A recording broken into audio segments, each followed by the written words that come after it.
વાર્તાઓ જે નિર્દોષ મનોરંજનની સાથે સાથે સંસ્કાર ચિંતનનું પણ કામ કરતી, પણ અફસોસ અત્યારે આવી વાતો આપણે ભૂલતા જઈએ છીએ. એમ છતાં એક વર્ગ એવો છે કે જેને આવી વાર્તાઓ સાંભળવી આજે પણ ગમે છે. હેલો દોસ્તો, હું છું વૈશાલી અને આજે આપણે એક સરસ મજાની વાર્તા સાંભળવાના છીએ અને વાર્તા છે બે ડોશીની. આ વાર્તાઓ કાલ્પનિક છે, પણ એ વાર્તાઓમાંથી આપણને ઘણું બધું શીખવા મળે છે. એક ગામ હતું અને આ ગામના છેવાડે બે ડોશી રહેતી.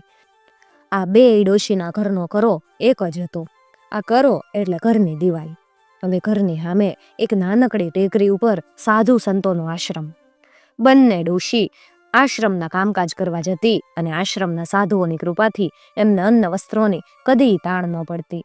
રેતી ભેગા ભેગી કામે કરતી હારે હાર, પણ બંને ડોશીઓના સ્વભાવમાં ખૂબ જ અંતર.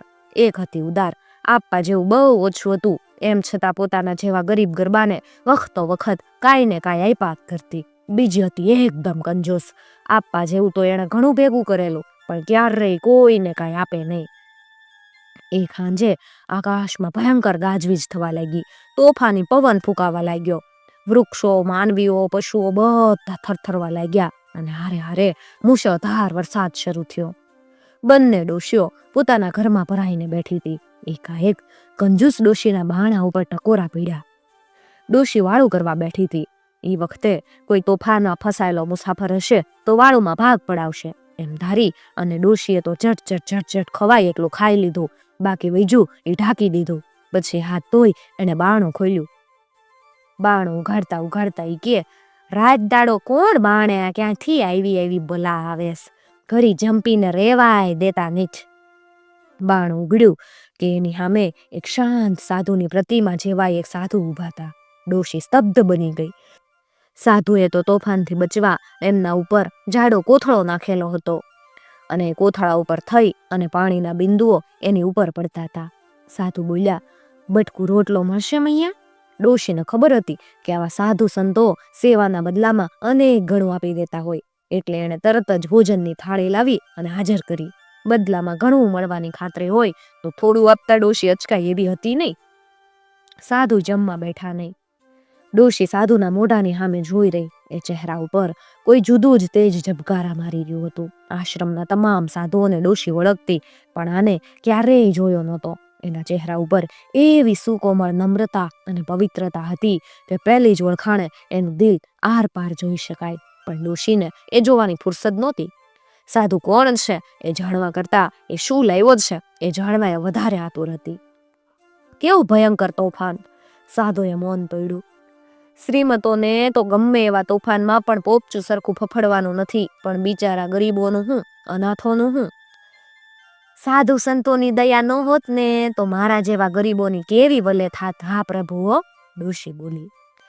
એટલે જ તો મૈયા, આ તોફાનમાં હું તારે બાણે આવ્યો છું. સાધુના મુખ ઉપર દીપ્તિ દેખાય. જે અન્નહીનને અન્ન અને વસ્ત્રહીનને વસ્ત્ર આપે છે એને ધન્ય છે. સ્વર્ગના બાણા એના માટે ખુલ્લા છે. ધન ભાગ્યના. સાધુ હવે ઉદારતાથી પોતાને કંઈક બક્ષિસ આપી જશે એ આશાએ હરખમાં આવી અને ડોશી બોલી. મૈયા, સાધુ બોલ્યા, ધન ભાગ્ય છે તારા. તારા કરતાંય વધારે દીન અને દુઃખી લોકો માટે સહાય મેળવવા હું અત્યારે અહીં આવ્યો છું.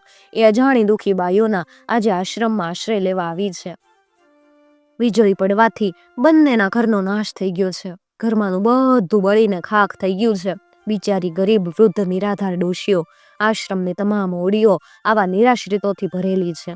છતાં અમે એમને આશરો આપ્યો છે, પણ પહેરવા ઓઢવાનું અમારી પાસે કાંઈ નથી.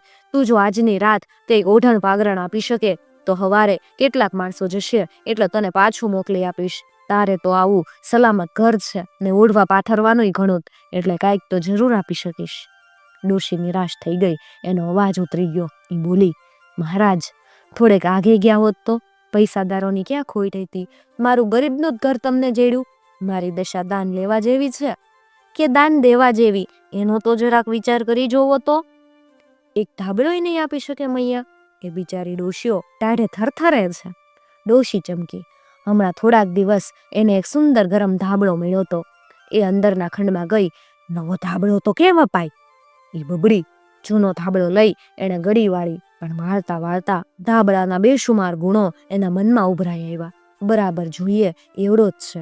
હાથ વરખથી વાપરું તો એવો ને એવો. એ ભટકતી ડોશીઓ કોણ જાણે ક્યાંથી એવી છે. ઊંઘમાં મારા ધાબળાને લાતો મારીને કેવોય કરી નાખે. રખડું ને હું ભાન. જન મારામાં કદી ધાબળો જોયો હોય તો ને એ તો કોથળા ઉપર સુનાર્યો. જેમ જેમ વિચાર કરતી ગઈ એમ એને પોતાની ધારણા સાચી પડતી લાગતી ગઈ. એકાએક એને યાદ આવ્યું કે અહીંયા ભટકતી બલામાં ઘણા તો રોગ્યા હોય. હાય હાય, એવાને ધાબળો કેમ અપાય? પેલા 2 વર્ષ ઉપર રોગ્યા આવેલા, એમણે વાપરેલી વસ્તુઓ બાળી નાખવી પડેલી. મારા ધાબળાની પણ એવી જ દિશા થાય ને. આવો સરસ ધાબળો એ બાળી કેમ ન ખાય? આમ વિચારી એણે ધાબળો પાછો મૂકી દીધો. પછી એક પાતાળી રજાઈ લીધી, પરંતુ તરત જ મનમાં વિચાર્યું, ઓહ, આ તો મારા બાપાના ઘરની, એમ કહી અને મૂકી દીધી. એક જૂની જીરણ શાલ ખીટીએ લટકતી હતી, એ લઈ અને વાળવા માંડી. પણ તરત યાદ આવ્યું કે આડે દિવસે તો આ શાલ ધાબળાનું કામ કરે, એ તો ન દપાય. પછી તો કચવાતે મને એક ફાટેલી ચાદર લઈ અને બહાર આવી. બોલી, આજે આવી દેખાય પણ લીધી ત્યારે તો એવી સરસ હતી. 8 આનાથી ઓછું નહીં બેઠું હોય. આથી વધારે તો તમે કંઈ નહીં આપી શકો? સાધુએ ચાદર લઈ અને ખભે નાખીને પૂછ્યું, હાય હાય, હું બોલોસ? મારા ઘરમાં બીજું આપવા જેવું છે હું? કાંઈ આપું તો આખી રાત હું વાથી મરી જાઉં. બિચારી બાઈઓ ટાઢમાં થથરે છે. સાચું કહું છું, તમારા જેવડી જ છે, બધું ગુમાવી બેઠી. પણ એની વિનંતીથી ડોશી ઉપર કાંઈ અસર ન થઈ. એટલે સાધુએ ત્યાંથી નીકળી અને પડખેના ઘરમાં બીજી ડોશીના ઘરનું બારણું ખખડાવ્યું. અહીંયા પણ એની એ જ વાત એણે કરી. નિરાધાર વૃદ્ધ બાઈઓની વાત સાંભળી અને ડોશીનું હૈયું ભરાઈ આવ્યું. એ બોલી, ઈશ્વર કૃપાએ હમણાં જ મને એક સરસ નવો ધાબળો મળ્યો, લ્યો લઈ જાઓ. આમ કહી એણે નવો ધાબળો આપ્યો. તરત પાછી બોલી, આ જૂનો પણ લેતા જાવ ને, કામ લાગશે. અને રજાઈ, આ ચાદર પણ અહીંયા શું કામના?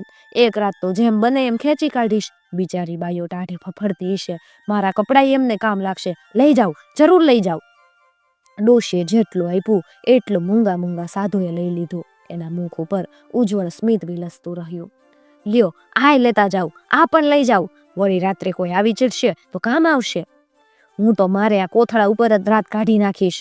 અને ડોશીએ ઘરમાંથી લગભગ બધું સાધુને દઈ દીધું. હવે સાધુના ગયા પછી તોફાનનું ખૂબ જોર વધ્યું. આકાશમાં ભયંકર ગડગડાટ થવા લાગ્યો.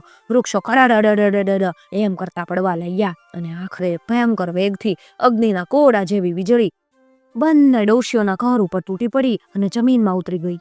બંને ડોશીઓ તો બચી ગઈ, પણ બંનેના ઘર અને ઘરમાં જે કાંઈ હતું એ બધું બળીને સાફ થઈ ગયું. દુઃખની ચીસો નાખતી બંને ડોશીઓ તોફાનમાં અથડાવા લાગી. તે ચાલો મારા આશ્રમમાં, એવું સાધુનો મધુર સાથ સંભળાયો. બંનેના હાથ ઝાલી સાધુ એને આશ્રમમાં દોરીને લઈ ગયા. એક દિવાલ પાસેના છાપરા હેઠળ ઉદાર ડોશીએ આપેલી બધી વસ્તુઓ પડી હતી. તારું છે એ તને પાછું મળે છે મૈયા, સાધુએ કીધું. તે જે દાન કર્યું એ તને જ કર્યું છે. પણ પેલી 2 બાઈઓ, ઉદાર ડોશીએ ચિંતાથી પૂછ્યું. એ તો તમે 2 જણ જ છો. એ ઉદાર બની નિરાશ્રિતોને માટે જે કંઈ બચાવ્યું એ ઈશ્વરે તારા માટે બચાવ્યું છે, સાધુ બોલ્યા. બીજી ડોશી તરફ જોઈ અને તેણે પેલી ફાટેલી રજાઈ આપી હતી એ આપી અને કહ્યું, તારું બધું બળી ગયું, માત્ર આટલું જ બચ્યું છે, કારણ કે એટલું જ તે બચાવ્યું છે. આજે આવી દેખાય છે, પણ લીધી ત્યારે ખૂબ સરસ હતી. 8 આનાથી ઓછું નહીં બેઠું હોય. કંજૂસ ડોશી કઈ બોલી નહીં, માત્ર નીચું મોં નાખી ગઈ.